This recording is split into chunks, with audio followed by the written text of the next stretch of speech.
பதவி வரும்போது பணிவு வர வேண்டும்னாரு கண்ணதாசன். நம்மளுடைய பணிவு வரும்போது வாழ்க்கை உயர்ந்து கொண்டே போங்க. மகாபாரதத்துல ஒரு அழகான கதை வரும். துரோணாச்சாரியாரை கொண்டுறாங்க.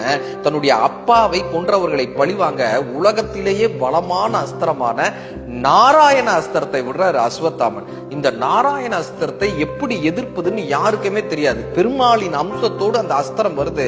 எல்லாரும் பயந்து போய் நிற்கிறாங்க. இந்த நாராயண அஸ்திரத்தை எப்படி எதிர்த்து வெற்றி கொள்வதுன்னு யோசிக்கும் போது கிருஷ்ணர் சொல்றாரு, எல்லாவற்றையும் எதிர்த்து தான் வெற்றி கொள்ள வேண்டும் என்று அவசியம் அல்ல. சில நேரங்களில் பணிந்து செல்வதும் மிகப்பெரிய வெற்றியை தரும்னு சொல்லி எல்லோரையும் நாராயண அஸ்திரத்தை வணங்க சொல்றார். தன்னுடைய அஸ்திரமான நாராயண அஸ்திரத்தை கிருஷ்ணரே வணங்குறார். அப்படி எல்லோரும் அதை வணங்கும் போது, எல்லோரும் கீழே விழுந்து வணங்கும் போது எதிர்ப்பதற்கு ஆள் இல்லாமல் நாராயண அஸ்திரம் மீண்டும் அஸ்வத்தாமனிடமே சென்றது என்று பாரதம் நமக்கு கற்றுத்தருகிறது. துணிவு மட்டுமல்ல, பணிவும் ஒரு மிகப்பெரிய ஒரு ஆயுதம் தான். பணியுமாம் என்றும் பெருமை